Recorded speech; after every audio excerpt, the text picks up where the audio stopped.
नमस्कार सभी को। दोस्तों, आज की इस वीडियो में हम बात करेंगे उत्तर प्रदेश की राजनीति में चल रही हलचल के बारे में और समझेंगे कि क्यों एक ही दिन में योगी आदित्यनाथ ने मोदी से, अमित शाह से, जेपी नड्डा से सबसे 1-1.5 घंटे मुलाकात की है, वो भी अलग अलग। अब इस मुलाकात के क्या मायने हैं? क्या बीजेपी के अंदर जो है खींचातान है वो बहुत ज़्यादा बढ़ चुकी है? क्या गुजरात लॉबी यूपी पे कंट्रोल पाने में कामयाब होती नजर आ रही है? और आगे यूपी में क्या सत्ता के समीकरण बन रहे हैं? आज की वीडियो में हम ये सारी चीज़ें डिस्कस करेंगे। तो आइए वीडियो शुरू करते हैं। दोस्तों, पिछले 1-1.5 साल में आपने कई बार सुना होगा कि गुजरात लॉबी जो है वो यूपी के मुख्यमंत्री योगी आदित्यनाथ को हटाने की तैयारी में लगी हुई है। अब ऐसे में अचानक से योगी जी दिल्ली पहुंचते हैं, जहां पे वो पहले 1-1.5 घंटे प्रधानमंत्री मोदी से मुलाकात करते हैं। उसके बाद जेपी नड्डा के घर जाते हैं, वहां पे उनसे 1-1.5 घंटे की उनकी मुलाकात होती है और उसके बाद वो अमित शाह से मुलाकात करते हैं। अब एक ही दिन में बीजेपी के तीनों शीर्ष नेताओं से मुलाकात। अब ये केवल शिष्टाचार की मुलाकात तो हो नहीं सकती, जैसा योगी जी ट्वीट करके इन फोटोज के साथ लिख रहे हैं कि शिष्टाचार भेंट हुई।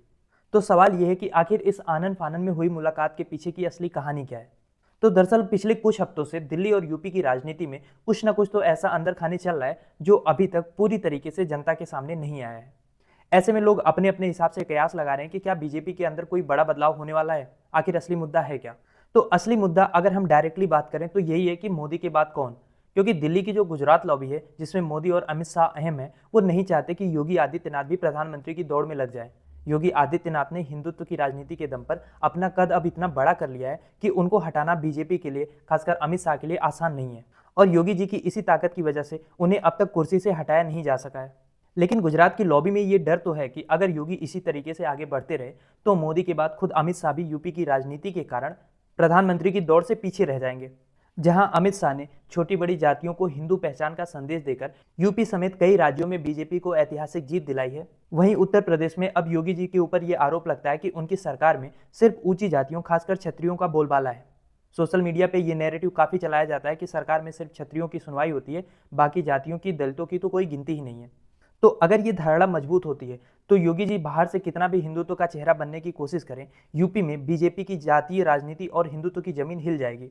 उत्तर प्रदेश में 2027 में चुनाव है और विपक्ष अभी से अपनी रणनीति बना रहा है। अखिलेश यादव ने पीडीए यानी पिछड़ा दलित अल्पसंख्यक फार्मूला दिया है, जो योगी जी के ठाकुरों वाली सरकार पे बहुत ज्यादा भारी पड़ रहा है। अब अखिलेश यादव का पीडीए फार्मूला कितना बीजेपी पे भारी पड़ रहा है, आप इसी बात से अंदाजा लगा लो कि जहां 2019 में लोकसभा में यूपी से बीजेपी को 64 सीटें मिली थी, 2024 में वहीं बीजेपी 33 सीटों पर सिमट गई। लेकिन योगी जी के साथ प्रॉब्लम यह है कि उनकी कुर्सी दो तरफ से खतरे में है, एक बाहर से अखिलेश के द्वारा और अंदर से गुजरात लॉबी के द्वारा। इसीलिए योगी जी जहां एक और खुद को कड़ा हिंदुत्ववादी नेता दिखा रहे हैं ताकि लोगों के बीच में उनकी पैठ रहे, वहीं अब वो अपनी छत्री पहचान को भी बढ़ावा दे रहे हैं ताकि संघ परिवार और बीजेपी दोनों के भीतर अपनी स्थिति को मजबूत कर सकें। वरना तो अमित शाह मौका पाते ही इनका पत्ता साफ करेंगे। और दिल्ली में बैठी गुजरात लॉबी की एक चिंता और है कि यूपी में जो अफसरशाही चल रही है उसको रोकना है, क्योंकि यूपी में ना तो विधायकों की सुनवाई है ना तो मंत्रियों की सुनवाई है। वही होता है जो योगी जी के करीबी अफसर चाहते हैं। तो ऐसे में पार्टी और संघ के जो कार्यकर्ता हैं, जो पार्टी के लिए जमीन पे मेहनत करते हैं, नाक रगड़ते हैं, वो भी योगी सरकार से काफी नाखुश हैं। केशव प्रसाद मौर्य, जो यूपी के डिप्टी सीएम भी हैं, उन्होंने भी योगी जी के खिलाफ अंदर ही अंदर एक अपनी अलग ही लॉबी की हुई है और कहते हैं कि ये सब कुछ अमित शाह के इशारे पे ही हो रहा है।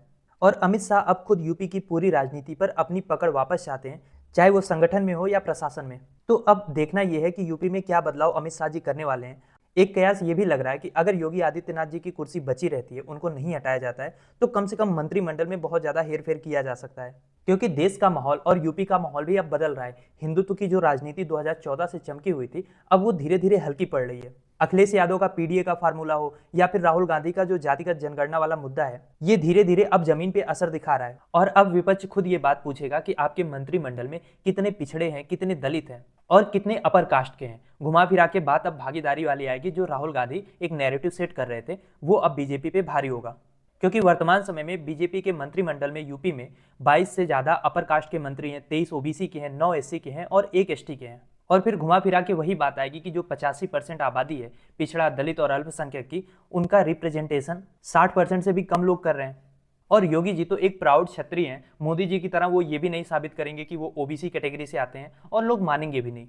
तो फिलहाल सारे हालात मिलाकर अगर देखें तो दिल्ली और लखनऊ के बीच में रस्साकसी अपने चरम पे है। नीचे का वोटर भी सब कुछ देख रहा है कि कैसे अफसरों के बीच में लॉबी वार चल रहा है। ऊपर की पार्टी का नेतृत्व तो बहुत ज्यादा असमंजस में है कि योगी जी को बरकरार रखा जाए या किसी नए चेहरे को तलाशा जाए।